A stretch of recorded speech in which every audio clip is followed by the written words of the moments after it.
Bugünkü dərsimiz olur daxili və xarici yaddaş qurğuları, periferiya qurğuları. Bu olur kompüter və onun texniki təminatının mövzumuzun 3-cü hissəsi və son hissəsi. Əvvəlcə mən keçən dəfə izah etmədiyim bir hissə var idi. Onu izah edeyim, sonra yeni mövzu ilə davam edərik. Bunu təmizləyim, o şey qələmi seçdik. Deyir ki, ölçü və təyinatına görə kompüterlərin təsnifatı. Yəni ölçü və təyinatına görə kompüterin aşağıdakı növləri var. Birincisi var stolüstü kompüter.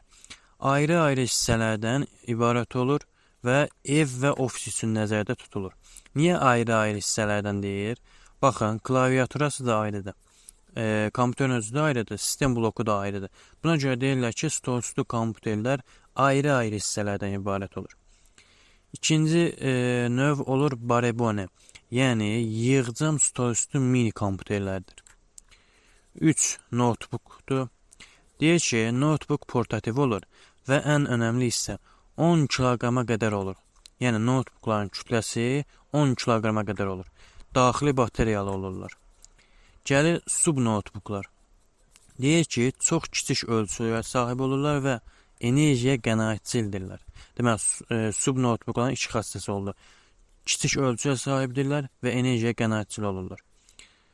Beşinci oldu planşetlər. Kitab və dəftərlərə alternativdir, geniş ekranlıdır. Yəni kitab və dəftərlər üçün onları əvəz etmək üçün nəzərdə tutulub və geniş ekranlıdır. Gəlir cip, elektron dəftərçi ölçüsündə olurlar. Və ən sonuncusu smartfonlar, yəni bildiyimiz ağıllı telefonlar. Rəqəmsal mobil modul və zəngin proqram təminatdır. Yəni qısaca smartfon dedikdə bizim işlətdiyimiz o ağıllı telefonlar nəzərdə tutulur. Okey, keçək indi bugünkü dərsimizə. Yəni ilk olaraq başlayaraq nədən? Yaddaş qurğularından. Yaddaş qurğuları bölünür iki yerə. Daxili yaddaş qurğuları, xarici yaddaş qurğuları. Daxili yaddaş qurğuları deyir ki, kompüterin mərkəzi hissəsinə daxildir. Ana plata üzərində yerləşir. Yəni ana plata üzərində yerləşir nə deməkdir? Mikroprosesor ana plata üzərində yerləşirmi? Yerləşir. ROM, RAM, SMOS, bunlar keş yaddaşı. Bunlar hamısı anakart üzərində yerləşirmi? Yerləşir. Deməli, bunlar hamısı daxili yaddaşdır. Bunu demək istəyir. Və deyir ki, əməliyyatların sürətli icrasını təmin edir daxili yaddaş qurğuları. Xarici yaddaş qurğuları üçün nə deyir? Deyir ki, kompüterin periferiya hissəsinə daxildir və eləcə də informasiyanı uzun müddət yadda saxlamaq üçün istifadə olunur. Yaddaş qurğularının növlərinə keçməzdən əvvəl, yəni daxili yaddaş qurğularına hansılara aiddir, xarici hansılara aiddir? Bundan əvvəl bir izah edək görək ki, yaddaşın həcmi nədir, yaddaşın sıxlığı nədir, yaddaşa müraciət vaxtı nədir? Deyir ki, yaddaşın həcmi yaddaşda yerləşə biləcək informasiyanın maksimum miqdarıdır.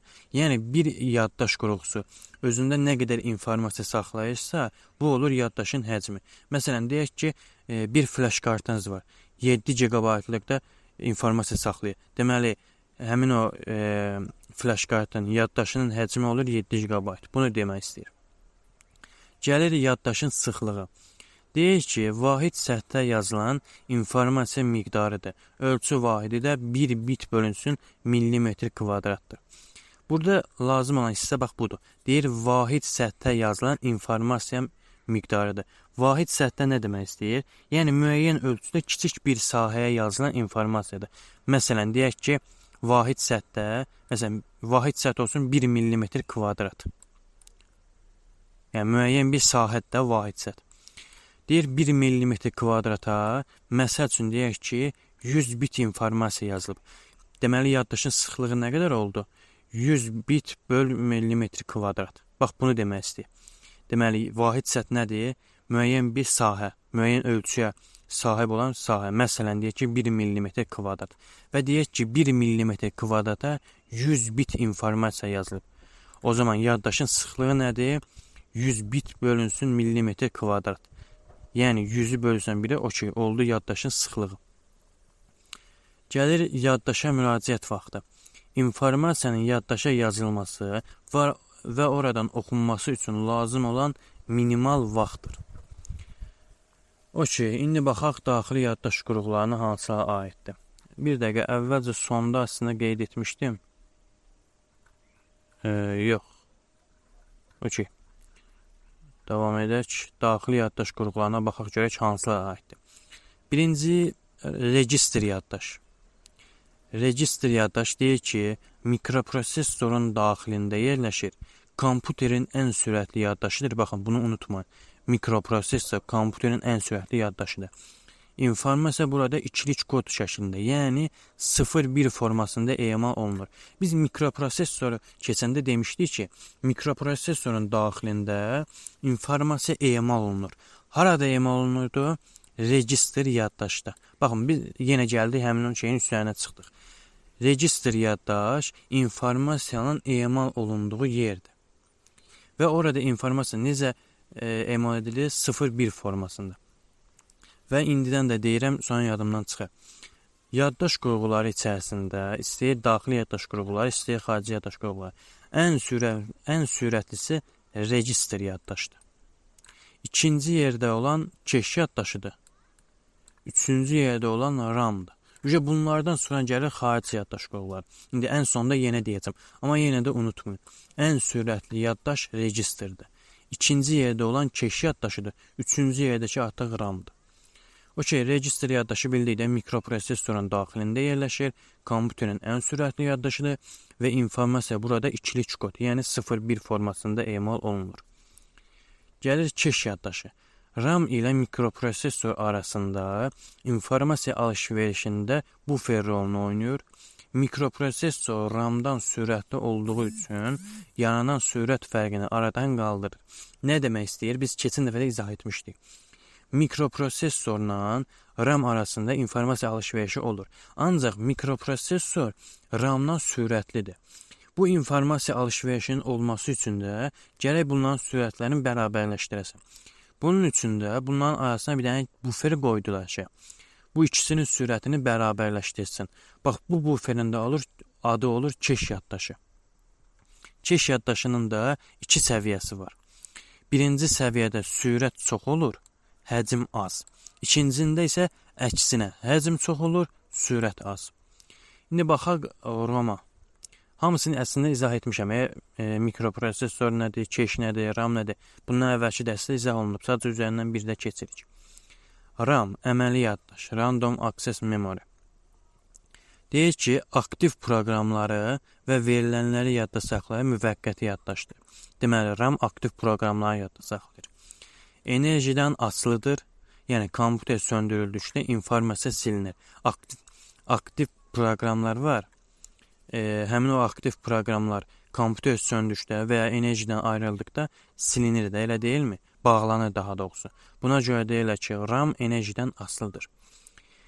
Deyir, daim mikroprosesor ilə informasiya mübadiləsində olur və ölçü vahidi isə megabayt və gigabaytdır.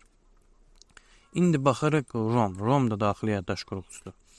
ROM daimi yaddaş qurğusudur və daxili yaddaş qurğusudur. İstehsal zamanı BIOS və post proqramlarını saxlayır. Yəni, ROM-un daxilində BIOS və post proqramları var. Enerjidən asılı deyil, yəni elektrik kəsildikdə məlumatlar silinmir və məlumatlar yalnız oxunmaq üçündür. Və gəlir SMOS. SMOS nə idi? Keçən dəfə də dedik əslində. Kompüteri yandırırsınız, sağ aşağı küncdə saat, ayın, tarixini görürsünüz. Baxın. Bunlar hamısı SMOS sayəsindədir. Deyir ki, saat, tarix və BIOS konfigurasiyalarını yadda saxlayır, xüsusi bateriya ilə qidalanır. Yəni, SMOS kompüter enerjisindən asılı deyil, özünün daxilində bir bateriya var, həmin bateriyadan asılıdır. Deyir, bateriya çıxarılsa, tarix və saat sıfırlanır, BIOS susma halına qayıdır. Gəlir indi flash yaddaş. Enerjidən asılı olmayan, yenidən proqramlaşdırıla bilən daimi yaddaş növüdür. Bunu yadınızda saxlayın. Deməli, hansı yaddaş yenidən proqramlaşdırıla bilən daimi yaddaşdır? Flash yaddaş. Flash yaddaş yenidən proqramlaşdırıla bilən daimi yaddaş növüdür. Bunu mütləq yadınızda saxlayın. Və enerjidən asılı deyil. Onun xarici USB flash kartlarla qarşılamaq olmaz. Deməli, flash kart başqadır, flash yaddaş başqadır. Gəlir video yaddaş. Deyir ki, monitora çıxarılan video təsvirlərin saxlanılması üçün bir yerdir, bir yaddaşdır. Deməli, video yaddaş nə üçündür? Monitora çıxarılan video təsvirlərin saxlanılması üçündür. RAM kimi enerjidən asılıdır. Bəli, video yaddaş enerjidən asılıdır. Biz indi buraya gələnə qədər bəziləri üçün dedik ki, enerjidən asılıdır, bəziləri üçün dedik ki, enerjidən asılı deyil. Bunları mütləq ayırın. İmtahanda sual kimi düşə bilər. Məsələn, enerjidən asılı olan daxili yaddaş qurğusu hansıdır? Məsəl üçün deyirəm. Bunları mütləq ayırın. İndi baxırıq nəyə? Xarici yaddaş qurğularına. Mən bu qələmin rəngini dəyişim, qırmızı rəng daha yaxşı bilinir. Baxırıq xarici yaddaş qurğularına. Birinci baxırıq hard diskə, yəni sərt maqnit diskinə. Sərt maqnit diskinin digər adı Winchester'dır. Strukturu necədir? Qat-qat sərt maqnit disklərindən və informasiyanı oxuyan xüsusi iynədən ibarətdir. Və ən önəmli hissə mexanikidir. Sərt maqnit diski mexanikidir. Böyük həcmə malikdir, ancaq daha ucuz qiymətdir. Yəni qiyməti ucuzdur. İnformasiyanı uzun müddət yadda saxlayır. Yadınızdan çıxartmayın. Sərt maqnit diski enerjidən asılı deyil. Yəni bütün proqramlarımız, şəkillərimiz, videolarımız, əməliyyat sistemi falan hamısı sərt maqnit diskində saxlanılır və sərt maqnit diski enerjidən asılı deyil. Gəlir solid state drive. Hard diskin, yəni sərt maqnit diskinin daha müasir formasıdır, yeni formasıdır.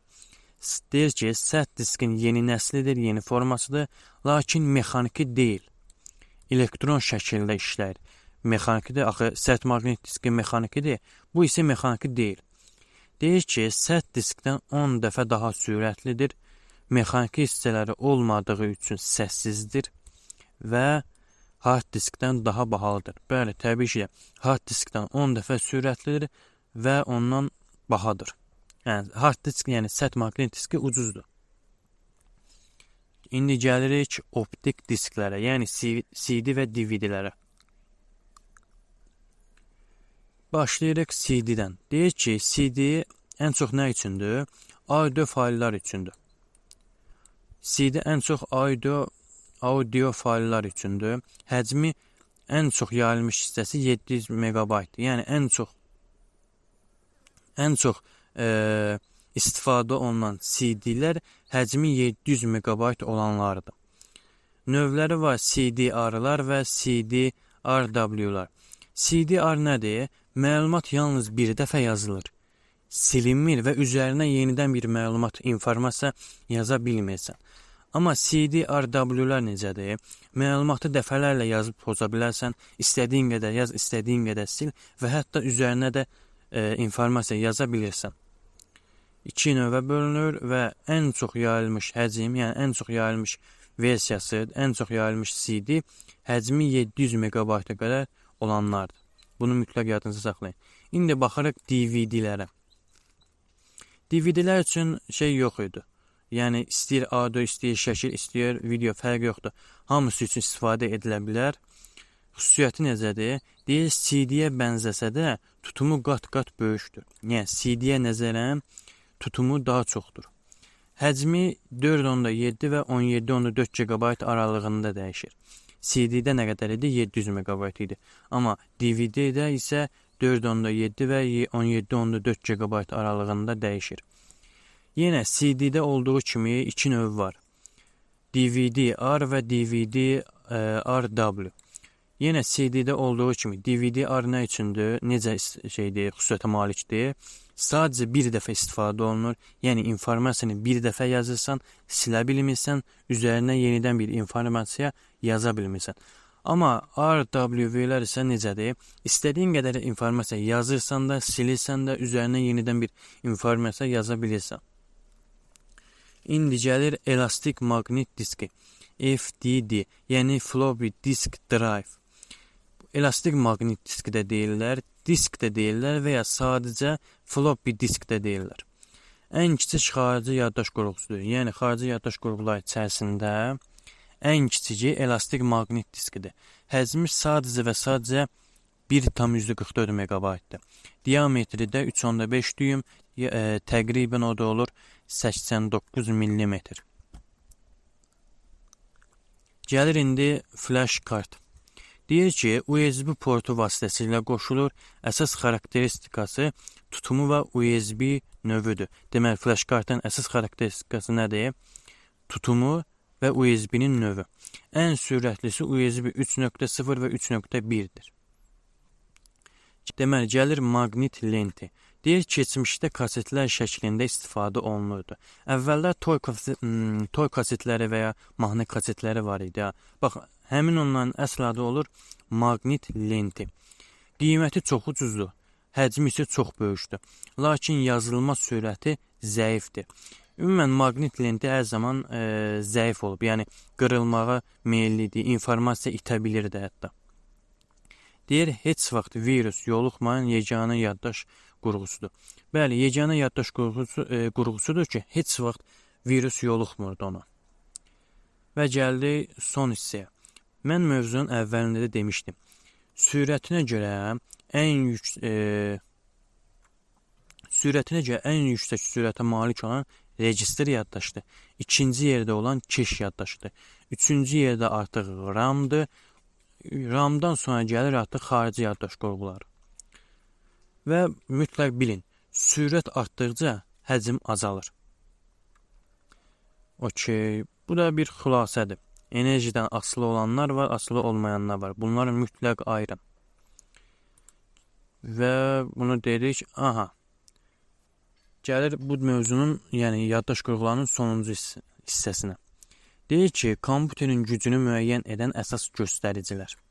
Birincisi, yaddaş tutumudur. Saxlanılan informasiyanın maksimum miqdarı. Gəlir hesablama dəqiqliyi.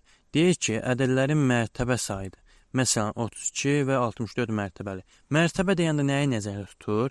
Bit. Burada mərtəbə əslində bir biti nəzərdə tutur. 32 bitli və 64 bitli. Deməli, hesablama dəqiqliyi nədir? Ədədləri ifadə etmək üçün neçə bitdən istifadə olunur, onu bizə deyir. Hesablama dəqiqliyi ədədləri ifadə etmək üçün neçə bitdən istifadə edirik, onu deyir. Məsələn, 32 bitdən istifadə edə bilərik, 64 bitdən istifadə edə bilərik. Bunu nəzərdə tutur. Gəlir əmrlər sistemi. Prosesorun icra edə bildiyi əmrlər bazasıdır. İş etibarlığı, xassələrini uzun müddətli qoruma qabiliyyətidir. Və gəlir məhsuldarlıq. Deyir ki, bir saniyədə emal olunan məsələlərin sayıdır. Deməli, məhsuldarlıq nə deyir? Bir saniyədə emal olunan məsələlərin sayıdır. İşləmə sürəti. Bir saniyədəki sadə əməliyyatların sayı olur işləmə sürəti. Və ən sonuncu, kompüterin qiyməti. Kompüterin qiyməti sürətinə, yaddaşına və əmrlər sistemindən asılıdır. Yəni, bir kompüterin qiyməti bu 3 parametrə görə dəyişir. Sürət, yaddaş və əmrlər sistemi. Okey, indi gəlirik, yaddaş qurğularından artıq bitirdik məsələni. Yaddaş qurğuları, okey, bitdi. İndi gəlir nə? Periferiya qurğuları. Qələmimi seçim. Okey. Deyir ki, periferiya qurğuları kompüterlərin imkanlarını artırır və onlara yeni xüsusiyyətlər əlavə edir. Hər bir qurğunun işləməsi üçün 2 element lazımdır. Hər bir qurğunun işləməsi üçün 2 element lazımdır. Hansı elementlərdir? Birincisi kontroller, ikincisi driver. Kontroller nədir? Kontroller birinci yadınızda saxlayın ki, aparatdır, driver proqramdır. Deyir ki, kontroller üçün deyir ki, sistemlə qurğu arasındakı işi uzlaşdıran fiziki detaldır. Sistemlə qurğu arasındakı işi uzlaşdırır. Məsələn, deyək ki, printeri kompüterə qoşursunuz da, elə deyilmi? Printeri kompüterə qoşarkən onu uzlaşdıran, vasitəçi rolunu oynayan, sizə kömək edən nədir? Kontrollərdir. Siz kontrollərin köməyi ilə kompüterlə printeri uzlaşdırırsınız. Bir də var driver. Deyir, qurğunu sistemlə əlaqələndirən xüsusi proqram. Qurğu deyəndə, məsələn, yenə printeri nəzərdə tutaq. Printeri kompüterlə əlaqələndirir, elə deyilmi? Baxın, əməliyyat sistemi printerlə necə işləmək lazımdır, onu bilməlidir. Bax, driverin köməyi ilə biz sistemə deyirik ki, sən printerlə bax bu şəkildə işlə. Yəni, buna görə deyirlər ki, driver qurğunu sistemlə əlaqələndirən xüsusi proqramdır. Yəni driver gedir əməliyyat sisteminə deyir ki, sən print elə bu şəkildə işlə. İndi gələk periferiya qurğularının növlərinə. Var giriş qurğuları, yəni informasiya kompüterə daxil olur. Var çıxış qurğuları, yəni informasiyanı kompüterdən istifadəçiyə təqdim edir. Var bir də hər ikisi, yəni giriş-çıxış qurğuları. Hər iki funksiyanı yerinə yetirir. Həm informasiyanı daxil edir, həm informasiyanı xaric edir. Birinci baxırıq nəyə? Giriş qurğularına. Giriş qurğularından birinci, bir dəqiqə ən sona baxaq görək, ayrı etmişəmmi? Okey, giriş qurğuları əsasən bunlardır. Klaviatura, mouse, scanner, digitizer, yəni qrafik planşet, mikrofon, web kamera, TV tünə. Çıxış qurğuları bunlardır. Giriş-çıxış qurğuları da bunlardır. İndi hər birinə daha geniş formada baxaq. Okey. Baxırıq birinci nəyə? Giriş qurğularından klaviaturaya. Deyir, informasiyanı mətn şəklində daxil edən əsas qurğudur. Əsas düymə qruplarda funksional, hərf, rəqəm idarə etmədir. Funksional hansılardır? Klaviaturada ən yuxarıda F1-dən F12-yə qədər olan hissə var. Həmin F1-dən F12-yə qədər olan hissə olur funksional düymə qrupları. Əslində burada bir şəkil var.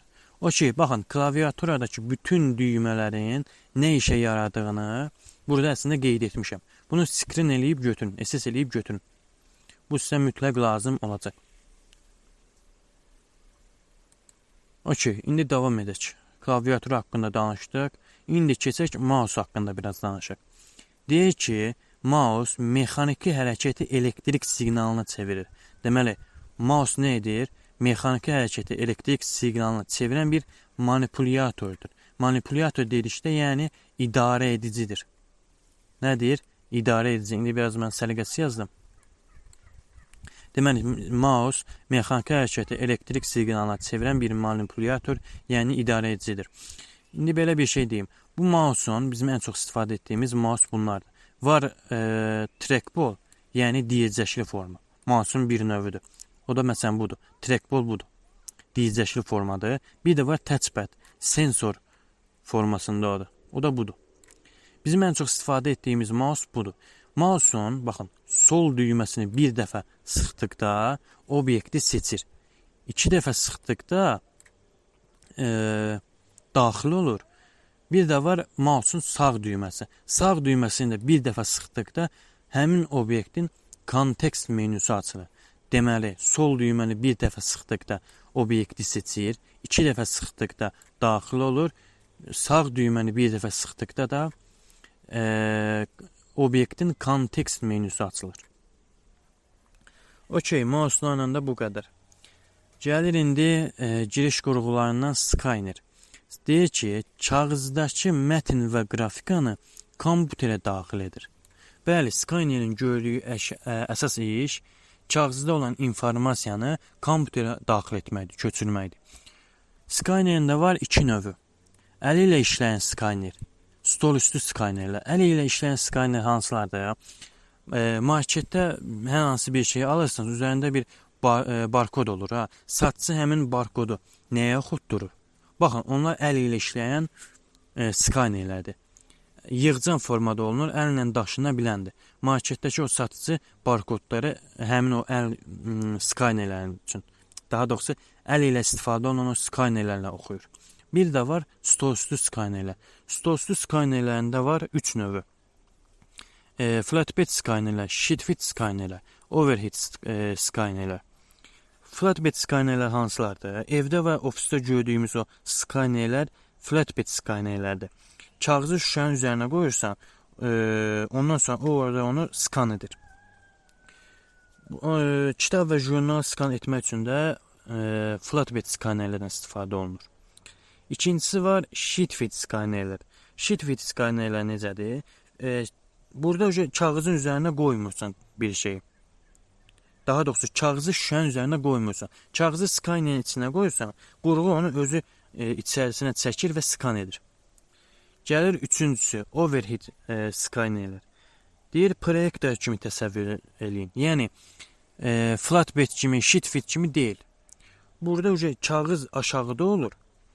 Skyline oxuyucu hissəsi isə yuxarıda olur. Və bu şəkildə skan edir. Aktiv imkanları DPI, yəni DPI nədir? Bir düyməyə düşən nöqtələrin sayı DPI-dir. Skyline'in aktiv imkanları DPI ilə ölçülür. DPI də bir düyməyə düşən nöqtələrin sayıdır. Gəlir indi qrafiki planşet, yəni digitizer. Digitizer ən çox memarlar, bundan əlavə kimlər istifadə edə bilər? Memarlar da, dizaynerlər də bu şəxsdə ən çox istifadə edir. Rəsm və çertyojları xüsusi qələmlə çəkib daxil etmək üçündür. Bu qrafik planşetin üzərinə qələmlə hər hansı bir rəsm çəkirsən, çertyoj çəkirsən, bu şəkildə kompüterə daxil edə bilirsən həmin informasiyanı. Aid etməsi nədir? LPI ilə ölçülür. Yəni qrafik planşet LPI ilə ölçülür. Qısa şəkildə desək.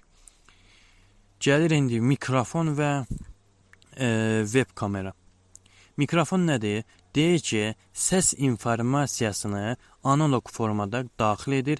Səs kartı da həmin o informasiyanı, daha doğrusu analog informasiyanı çevirir rəqəmsala. Biz keçən dəfə əslində mikrofon üçün danışmışdıq. Mikrofon üçün danışmamışdıq, daha doğrusu səs kartı üçün danışmışdıq. Demişdik ki, analog informasiyanı rəqəmsala çevirir. Əslində buna toxunur. Mikrofon səs informasiyasını analog formada kompüterə daxil edir. Buna görə deyirlər ki, giriş qurğusudur. Və həmin o analog informasiyanı səs kartı götürür, rəqəmsala çevirir. Okey, gəlir indi web kameraya. Deyir ki, görüntünü analog formada daxil edir. Video kart da həmin analog informasiyanı çevirir rəqəmsal informasiya. Web kamerada olur giriş qurğusu. Sonuncu giriş qurğusu olur TV tuner. Kompüterdə televiziya verilişlərinə baxmaq üçün siqnalları qəbul edir. Okey, giriş qurğuları bu qədər. Gəlir indi çıxış qurğuları. Çıxış qurğularında birinci olur monitorlar. Deyir ki, monitor informasiyanı vizual şəkildə əks etdirir. Əsas parametrləri, 2 dənə əsas parametri var. Biri PPI-dir, yəni piksel per inç. İkincisi isə ölçüsüdür. Deyir, diagonal üzrə düyümlərlə təyin olunur. Deməli, monitorun ölçüsü diagonal üzrə düyümlərlə təyin olunur. Və monitorun 3 növü var. Baxın, mütləq bu hissəsini yadınızda saxlayın. Monitorun 3 növü var. Elektron şüa borulu, maye kristallı və plazma işıq diodlu. Deməli, monitorun neçə növü var? 3. Elektron şüa borulu, maye kristallı, plazma işıq diodlu. Və 2 əsas parametri var. Aid etmə və ölçü. O şey, gəlir indi printeri. Printer nədir? Deyir ki, printer informasiyanı kağıza çap edir. Yəni, əsas gördüyü iş informasiyanı, kompüterdəki informasiyanı kağıza çap etməkdir. Və iş prinsipinə görə 2 yerə bölünür. Var zərbli printerlər, var zərbsiz printerlər. Zərbli printerlər aşağıdakılardır. Matrisli və literli. Zərbsizlər də yenə aşağıdakılardır. Şırnaqlı, termiki, lazer dedikdə, yəni toner istifadə edilir. Bir də var LED. Zərblilər bunlardır, zərbsizlər bunlardır. Gəlir indi çıxış qurğularından birinci baxırıq plotterə. Plotter nədir? Layihə qurucudur. Bil printerin daha böyük versiyasıdır. Deyir ki, mürəkkəb çertyoj və böyük afişaların yüksək dəqiqliklə çapıdır. Yəni, bugün bir reklam afişası görülsünüzsə, böyük bir çertyoj görülsünüzsə və ya böyük bir təqdimat görülsünüzsə, baxın, bu plotter vasitəsilə hazırlanır. Deyir, printerdən fərqi daha böyük və mürəkkəb qrafikalar üçündür. Bunu hal-hazırda dedim. İndi gəlirik, baxırıq nəyə? Akustik sistemlərə, yəni kolonkalar və qulaqcıqlar. Kolonkalar və qulaqcıqlar da özləri bir çıxış qurğusudur. Deməli, səs və informasiyanı dinləmək üçün kolonkalar və qulaqcıqlar. Bunlar da çıxış qurğularıdır. Deməli, proyektor nədir? Ekrandakı görüntünü böyük müstəvi üzərinə, məsələn, divara, ekrana əks etdirir. Bunu əslində özümüzdə görmüşük. Müəyyən bir kompüterdə hər hansı bir görüntü var, onu hamı görməlidir. Məsələn, proyektoru vasitəsilə onu divara əks etdirirlər və hər kəs bundan faydalanır. Okay. Gəlir indi giriş-çıxış qurğuları. Proyektorla da çıxış qurğularını tamamladıq. Giriş-çıxış qurğuları nədir? Hər iki funksiyanı yerinə yetirir. Həm informasiyanı daxil edir, həm xaric edir. Birinci giriş-çıxış qurğumuz modemdir. Deyir, kompüteri internetə qoşur. Modulyasiya rəqəmli siqnalı analoqa, demodulyasiya isə analoqu rəqəmliyə çevirir. Baxın, bu modemdəki ilk hissəciyi modulyasiyadır. İkinci hissəci demodulyasiyadır. Modulyasiya nə iş görür? Rəqəmli siqnalı analoqa çevirir. Demodulyasiya isə əksinə analoqu rəqəmliyə çevirir. Bu qədər sadədir. Deməli, modem kompüteri internetə qoşur. Modem daxilindəki ilk hissəci modulyasiyadır. Modulyasiyada rəqəmli siqnalı analoqa çevirir. İkinci hissəci demodulyasiyadır. Demodulyasiyada analoqu rəqəmliyə çevirir. Gəlir sensor monitor. Sensor monitor da hər iki funksiyanı yerinə yetirən giriş-çıxış qurğusudur. Həm vizualı göstərir, bu zaman çıxış funksiyasını yerinə yetirir, həm də toxunuşu qəbul edir. Yəni, toxunaraq informasiya daxil edə bilirsən, bu zamanda artıq giriş funksiyasını yerinə yetirmiş olur. Və fax deyir ki, sənədləri telefon xətti vasitəsilə həm göndərir, həm də qəbul edir. Bu da xülasəmiz. Giriş-çıxış qurğuları, çıxış qurğuları və giriş qurğuları üçün bir xülasə. Giriş qurğuları bunlardır, çıxış bunlardır. Giriş-çıxışda bunlardır. Deməli, bu dərsimizlə də biz ümumən kompüter və onun texniki təminatını bitirdik. 3 hissəli oldu, biraz uzun oldu, amma olsun. Əsas odur ki, dövlət qulluğuna lazım olan hər bir şeyi izah etdik. Sonraki dərs olur alqoritmləşdirmə vasitələri. Yəni, brainware. Sağ olun, özünüzə yaxşı baxın.